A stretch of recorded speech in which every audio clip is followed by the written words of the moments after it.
देवगिरी या सुनेत्रा पवार यांच्या निवासस्थानाच्या बाहेरून आपण हे लाईव्ह पाहतो आहोत। माझ्या वैयक्तिक कारणासाठी राजीनामा देते, पण खरं तर तुमच्यावरती अनेक आरोप जे आहेत ते अनेक दिवसांपासून सुरू आहेत आणि फोटो हे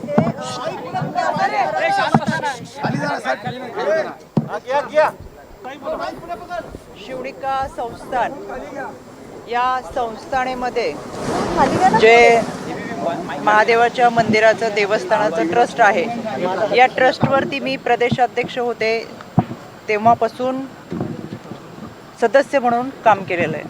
माझ्या समवेत समाजातील वेगवेगळ्या क्षेत्रातील अनेक प्रतिष्ठित नागरिक, अनेक मान्यवर या ट्रस्टवर होते आणि या ट्रस्टवर मी जेव्हा होते त्याच्यानंतर मी आयोगाचे अध्यक्ष झाले। आणि मला सुरुवातीला हे सांगायचं आहे, या ट्रस्टचा कार्यकाळ हा 8 ऑगस्ट 2025 रोजी संपलेला आहे। खरं तर समाजामध्ये आपण आयुष्य जगत असताना कोणाला ना कोणाला गुरु मानत असतो। खरात पती पत्नीला माझ्या परिवाराने गुरु मानलं, आम्ही गुरु मानलं आणि काही वेळा तिथं होत असलेल्या कार्यक्रम, मग तो महाशिवरात्रीचा असेल, गुरुपौर्णिमेचा असेल, या कार्यक्रमाच्या निमित्तानं विद्यार्थ्यांच्या शैक्षणिक साहित्य वाटपाचा असेल, या निमित्तानं आम्ही उपस्थित राहत होतो। यामध्ये एखाद्या व्यक्तीला आपण गुरु मानले आणि त्यानिमित्तानं संपूर्ण कुटुंब आम्ही त्या कार्यक्रमात उपस्थित राहत होतो। माध्यमांमधून सातत्याने दाखवले जाणारे व्हिडिओ हे काही वर्षापूर्वीचे आहेत। गुरुपौर्णिमेच्या निमित्तानं अनेकांनी ती पाद्यपूजा केली, तशी मी माझ्या पतीने देखील ती पाद्यपूजा केली। 5-6 वर्षापूर्वी ज्यावेळेस आपण ज्या लोकांच्या संपर्कात असतो ते 5-6 वर्षानंतर एखाद्याचं कृत्य, एखाद्याची वैयक्तिक वागणूक, त्याचं वैयक्तिक आयुष्य याच्याबाबत आपल्याला कोणतीही सुतराम कल्पना नसते। आज आपण ज्यांच्याबरोबर आहोत, जे आपल्याबरोबर आहेत, ते उद्या पुढे जाऊन कसं वागणार आहेत ही कल्पना आपल्या कोणाला नसते। त्याच्यामुळं मी ही घटना समजली त्यावेळेस मला तो धक्का बसला।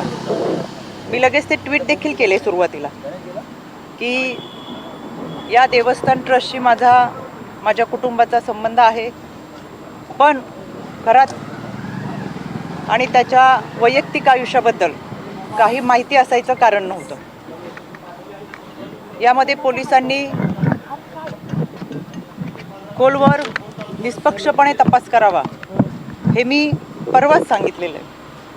त्याच्यासाठी आज मी पोलीस महासंचालक यांची भेट घेतली, त्यांना देखील या तपासाबाबतचं पत्र दिले, जे मी तुम्हाला माध्यमातून सुद्धा दिले। त्यानंतर मी राज्याचे मुख्यमंत्री आदरणीय देवेंद्रजी फडणवीस साहेब यांची भेट घेतली, त्यांनाही ते पत्र दिले, ते मी तुम्हाला माध्यमातून दिलेले। मी आत्ता आदरणीय सुनेत्रा वहिनी, राष्ट्रवादी काँग्रेस पक्षाच्या आमच्या राष्ट्रीय अध्यक्ष, आमच्या नेत्या यांची भेट घेतली आणि एकंदर हा सगळा घटनेचा तपास हा पारदर्शकपणे व्हावा, निष्पक्षपणे व्हावा यासाठीची मागणी केली। यामध्ये आपण काही लोकांवर विश्वास ठेवतो, एक आध्यात्मिक श्रद्धा आपली असते, एक आध्यात्मिक भावना असते।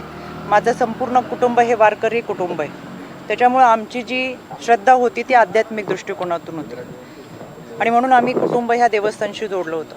पण त्याची दुसरी जी बाजू आहे ती कधी आमच्यासमोर आली नाही, काही माहीत असायचं कारण नाही। वर्षातल्या काही कार्यक्रमांना उपस्थित राहत असताना काही कालावधीसाठी आम्ही तिथं असायचो, त्याच्यामुळे जे काही घडले ते अत्यंत चुकीचं आहे, अतिशय घाणेरडं कृत्य आहे।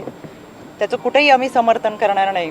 पोलिसांनी त्याचा सखोल तपास करावा, आरोपीवर कठोर कारवाई करावी ही मागणी आम्ही महासंचालक असेल, आदरणीय वहिनी असतील, आदरणीय देवेंद्रजी फडणवीस असतील यांच्याकडे केलेली आहे। यामध्ये 2 गोष्टी मला प्रकर्षाने सांगायच्या आहेत। काल कोणी एक पत्रकार, खबरदार पुढारी यांनी त्यांच्या वर्तमानपत्रात एक बातमी दिली होती 19/3/2025 ला। ही बातमी आमच्या समुपदेशकांकडे आली। समुपदेशक त्या विभागामध्ये काम करतात, विभागीय समुपदेशक असतात, त्यांनी ही बातमी, त्यानंतर समुपदेशकाने त्यांना हे पत्र पाठवलेले 8 तारखेला। आमच्या प्रकल्प अधिकाऱ्याने हे पत्र पाठवून त्या पत्रामध्ये स्पष्ट दिलं आहे की आपल्या पेपरमध्ये जी बातमी आली त्याच्यामध्ये बातमीमध्ये काही मोघम स्वरूपात छापलेली आहे, तर या प्रकरणामध्ये आपल्याकडे काही माहिती असेल तर सविस्तर आयोगाला कळवावी. दुसरं पत्र आहे पोलीस अधीक्षकांना की तुम्ही तुमच्याकडे जी काही माहिती असेल ती माहिती या अत्याचाराच्या संदर्भात असेल किंवा काही असेल तर आपण पोलीस स्तरावरती कारवाई करावी, भूमिका घ्यावी, जे काय असेल. त्यापूर्वी माझ्या ऑफिसमधून संबंधित पत्रकाराला फोन गेला होता की तुमच्याकडे अशी काही तक्रार असेल, अशी काही माहिती असेल तर तुम्ही पोलिसांकडे जाऊन तक्रार दाखल करा. यानंतर तिथं स्थानिक पोलिसांनी सांगितलं की कोणती माहिती नाही, कोणत्या महिलेची तक्रार नाही. बऱ्याच वेळा चुकीच्या बातम्या ह्या छापल्या जातात आणि म्हणून त्यांनी आयोगाला ते पत्र पाठवले की आमच्याकडे कोणतीही माहिती नाही, जी काही बातमी मी दिली ती मोघम स्वरूपात दिलेली आहे, आमच्याकडे कोणतेही पुरावे नाही. 2 दिवसापासून ज्या चुकीच्या बातम्या चाललेत त्याचा मी तीव्र निषेध करते. दुसरी गोष्ट, माझ्याकडे 5 तारखेला एका मुलीचा मेल आला, याच्यावरती नाव दिसेल म्हणून मी फक्त तुम्हाला लांबून हे दाखवते. या मेलमध्ये, या संबंधित मेलमध्ये त्या मुलीने कराडच्या ऑफिसमध्ये पूर्वी काम करणाऱ्या एका माणसाच्या संदर्भात तक्रार होती. कराडचा यामध्ये कुठेही उल्लेख नव्हता. तातडीने त्याच दिवशी आमचं पत्र हे पोलिसांना गेलेलं आहे. मी स्वतः ॲडिशनल DG यांना ते पाठवलं आणि पोलिसांना आम्ही ते पत्र पाठवून जे कोणी असेल त्याच्यावरती तपास करावा असं सांगितलं. त्याची हेअरिंगसुद्धा हे पोलिसांचं पत्र, या तपासाची हेअरिंग 17 तारखेला माझ्या आयोग कार्यालयात लागली. या हेअरिंगमध्ये आम्हाला पोलिसांनी स्वतः पत्र दिले की याच्यामध्ये आम्ही कारवाई करतोय. कोणालाही, कुठल्याही व्यक्तीला, संस्थेला, कोणालाही पाठीशी घातलेलं नाही. पण तोपर्यंत खराचं कुठेही नाव नव्हतं, पण त्यांच्याकडे काम करणाऱ्या माणसाचं नाव याच्यामध्ये होतं, तरी आम्ही कारवाईचे आदेश दिले होते. त्या अनुषंगाने आम्हाला तेजस्वी सातपुते त्यांचं पत्र आहे की आम्ही याच्यामध्ये कारवाई करतोय. हे पत्र आहे आम्हाला 17 तारखेला. 17 तारखेला यामध्ये जी तक्रार होती ती एका महिलेची कार्यालयामध्ये पूर्वी काम करणाऱ्या एका मुलाच्या संदर्भात होते. त्याच्यामुळे मला आवर्जून सांगायचं आहे की अशा पद्धतीने जे काही गोष्टी 2 दिवस चालू आहेत, चुकीच्या बातम्या चालू आहेत, एखादी व्यक्ती पुढे जाऊन कशी वागती, त्याचं कृत्य, वैयक्तिक आयुष्य आपल्याला कोणाला माहीत नसतं. आम्ही जोडलो होतो तर मी पहिल्याच दिवशी ट्विट करून सांगितलं, हो आम्ही संस्थानाशी जोडलेलो होतो, देवस्थान ट्रस्टमध्ये होतो. ते फोटो माझ्या आहेत. 8 वर्षापूर्वीच्या आमच्या कुटुंबाबरोबरचे फोटो तिथं होते आणि एखाद्या गुरुची, पती पत्नीची पाद्यपूजा करत असताना गुरुपौर्णिमेच्या दिवशीचे फोटो आहेत. विशेष म्हणजे अनेक लोकांचे फोटो याच्यामध्ये आहेत, पण केवळ महिला म्हणून ज्या पद्धतीचं सॉफ्ट टार्गेट गेल्या 2 दिवसामध्ये करतात ते अत्यंत चुकीचं आहे. काही जणांनी पत्रकार परिषद घेऊन सातत्याने चुकीच्या बातम्या पसरवण्याचा प्रयत्न केला. कुणीतरी त्यांच्या आजच्या बातमीत दाखवलं 2 सप्टेंबरचा फोटो आहे. तर हा माझा फोटो, हा फोटो आहे 12 सप्टेंबरचा. ह्याच्यावरची 1 तारीख पुढची खोडली आणि 2 सप्टेंबर दाखवलं आणि काहीतरी त्या दिवशी अमावस्या पौर्णिमा काहीतरी आहे असं चुकीचं दाखवलं.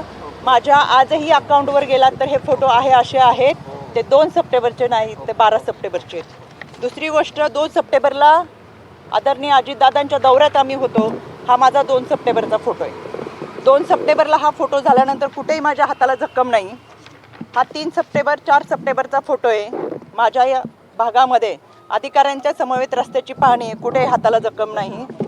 हा 4 सप्टेंबरचा आहे आणि हा 5 सप्टेंबरचा फोटो आहे. कुठेही हाताला जखम नाही. कुठला दिवस होता, काय होता विधी तो माहीत नाही. आणि हा 6 सप्टेंबरचा आहे, कोणतीही हाताला जखम नाही. कायद्याच्या चौकटीतून ह्या सगळ्यांना आम्ही नोटिसा पाठवू. चुकीच्या पद्धतीने बदनामी करणं, अश्लील टीका टिप्पणी करणं, खोटे नरेटिव्ह सेट करणं, खोट्या बातम्या प्रसाद करणं, या सगळ्यांच्या बाबत कायद्याच्या चौकटीतून प्रक्रिया नक्की करेल. मी परत सांगते, यामध्ये जी व्यक्ती होती ती दोषी आहेच, त्याच्यावर कठोर कारवाई झालीच पाहिजे. आपल्याला कोणत्याही व्यक्तीच्या वैयक्तिक आयुष्याबद्दल काही माहिती असायचं कारण नाही आणि आज आपण ज्यांच्याबरोबर आहेत ते पुढे जाऊन 4 वर्षांनी, 5 वर्षांनी काय करणार आहेत हे याची कल्पना आपल्याला नसते.